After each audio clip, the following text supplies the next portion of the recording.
Hi, baby. Say mama. Yan. Kakagising ko pa nga lang, Ma. mama. Mama. Mama nga, Girl, mama. teka lang naman. Nagmamadali ka. Sinusubukan ko na nga, di ba? Hirap na nga ako dito.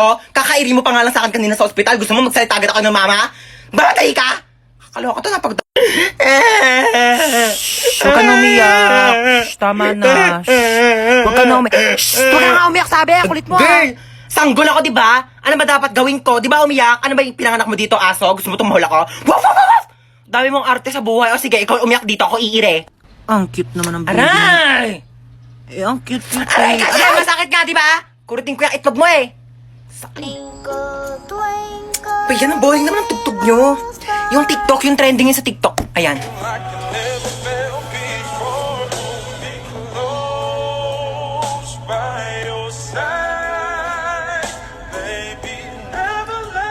Hay naku, nakakainip. Ano kayang magandang gawin? Wow!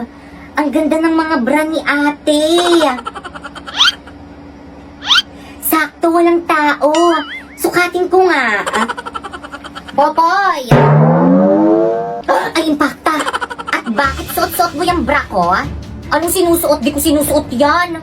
Subo kita kay Papa. Papa! O bakit? Si Popoy po, bakla, nahuli ko. Suot-suot yung bra ko. Popoy, totoo ba yon? Hindi po tayo, huwag ka maniwala dyan kay ate. Tinutupi ko lang po yung bra niyan, pakalat-kalat kasi, palibhasa, burara. O, hindi naman pala. O siya, sige, mauna na ako. Sige po tay, ingat.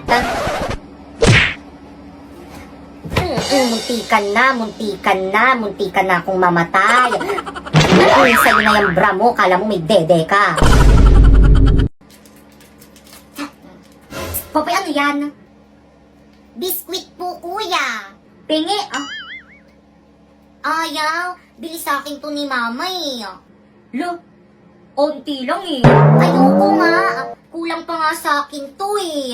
O sige, bye, iwan kita mag-isa dito sa bahay. Uy, kuya, sabi ni mama, bantayan mo daw ako. Wala akong kasama dito sa bahay. Tatakot ako. Eh, ayaw mo naman ako bigyan yung biskwit mo eh. Kaya bahala ka dyan. O, sige na nga, bibigyan na kita nitong biskwit ko. Konti lang ah. O. Ah.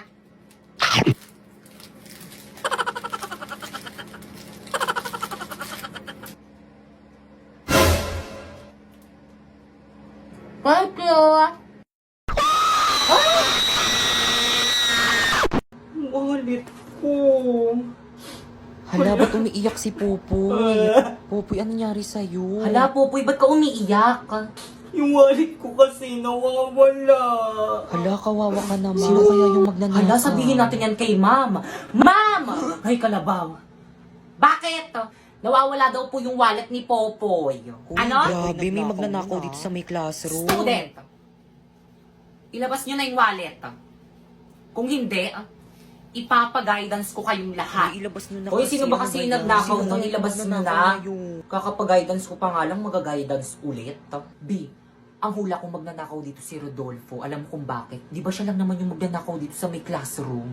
Ikaw, sinong hula mo? Ikaw, B, kasi kaninang recess ang dami mong baon, hindi naman ganun karami yung baon mo. Nakakahiya kayo? Alam nyo, sa lahat ng hawak kong section, kayo yung pinaka-worst.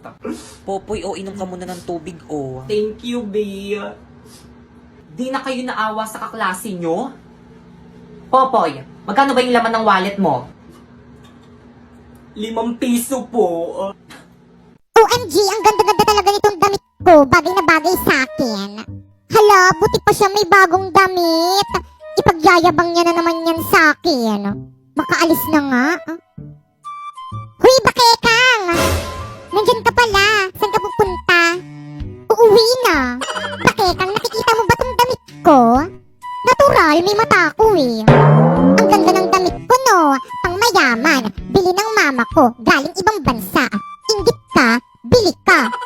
Hindi naman ako naiinggit. Kala mo talaga eh, no? 5 piso lang naman yan dyan sa may bangkete. Sus, ikaw pa hindi maiinggit? Napagkainggitera mo kaya? Kaya sure ako na inggit ka dito sa may maganda kong damit. Ble! Aanin mo naman ang magandang damit kung ang tsaka isusuot. Anong sabi mo?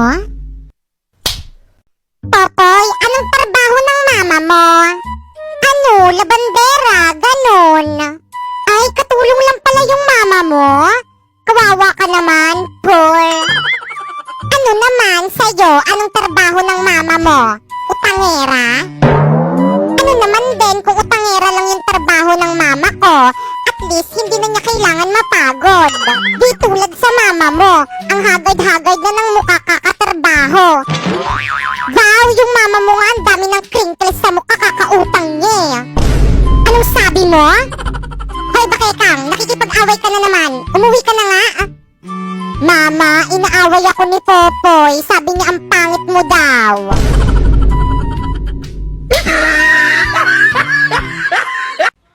Hi guys! So naglagay ako ng mainit na tubig sa baso and then pagkatapos ko nilagyan niya, nilagyan ko na ng kape. At syempre hindi mawawala ang asukal.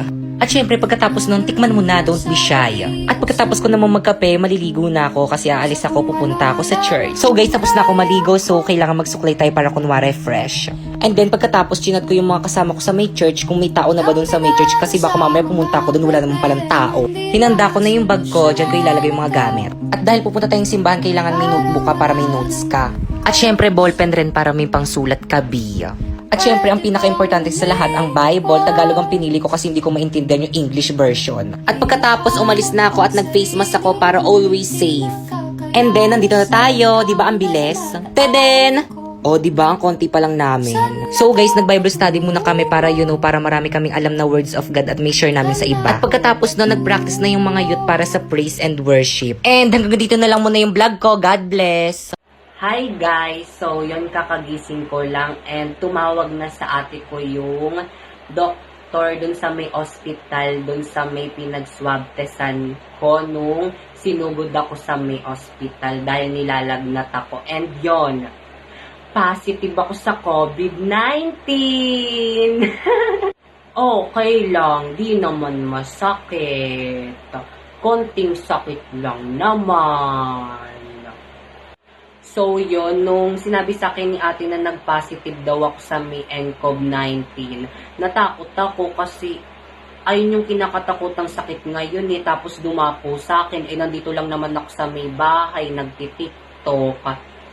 Pero ayakong maging malungkot nung nalaman ko yun kasi kung magiging malungkot ako, baka lalo lang akong magkasakit. Kaya yun, happy-happy lang. Ay! Ang gaganda naman ng mga damit dito. Bagay na bagay sa akin. Hala, ang ganda! I love it! Saan kayong tindera dito? Hi, miss! Kayo po ba yung tindera dito? Magkano po itong damit? Tanong-tanong di naman bibilin. Ano, miss? May sinasabi ka? Wala. Ang sabi ko, wag mo nang tanungin kung magkano yan. Di mo naman bibilin eh. Lo, bakit mas alam mo pa kaysa sa akin? Siyempre, tignan mo kaya yung sarili mo. Ang dungis-dungis mo. Halatang poor. Excuse me, madungis man ako, may pera naman ako. O, ito. O, diba? Sabi ko sa'yo, mapera ako. Saksak mo sa baga mo. Lo, peke naman. Inaantok na ako. Sinasabi sa Philippine history na ang pumatay kay Lapu-Lapu ay si Laila? Hoy, Popoy, ano yung ginagawa mo? Gabi na! Mama, may exam po kasi kami bukas, kaya kailangan ko po mag-review ngayon. At sino may sabi mag-review ka? Nako, ini-stress mo na naman akong bata ka, Lo, bakit ka naman nai-stress? Dapat na magpasalamat ka pa kasi masipag mag-aral yung anak mo eh. Aba, bakit naman ako magpapasalamat? Pinapagod mo yung sarili mo. Dapat gantong oras nag-ML ka na lang eh. Itigil mo na yan. Nakaka-stress ka. Pero ma, baka bumagsak ako sa exam namin. Ayos lang yan, natatago naman yung grade pero yung itsura hindi. Ang pangit mo no. Patulog ka na. La la la la la. Ayan, konti na lang malinis na dito sa bahay.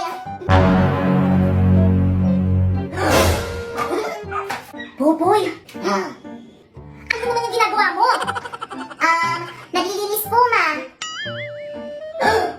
Bitawan mo nga yung mga yan. Sino may sabi sa'yo maglinis ka, ha? Pinapagod mo na naman yung sarili mo. Naku, nagigigil na naman talaga ako sa'yo. Nagigigil. Doon mo, nagigigil ako sa'yo. Wala naman po kasi ako dito ginagawa sa bahay eh. Kaya maglilinis na lang po ako. Anak naman, ba't ba ayaw mo makinig sa akin? Lagi mo na lang akong pinapa-stress. Ang simple-simple lang ng gusto ko. Ang gusto ko, huwag ka maglinis kasi mapapagod ka lang dyan. Naku ma, hindi naman ako napapagod. At saka wala naman akong ginagawa dito sa bahay eh. Anak, huwag ka nang sumagot. Makinig ka na lang kay mama. Doon ka na lang sa kwarto mo. Humilata ka na lang doon. Hilata na naman. Napapagod na ako kakahilata eh.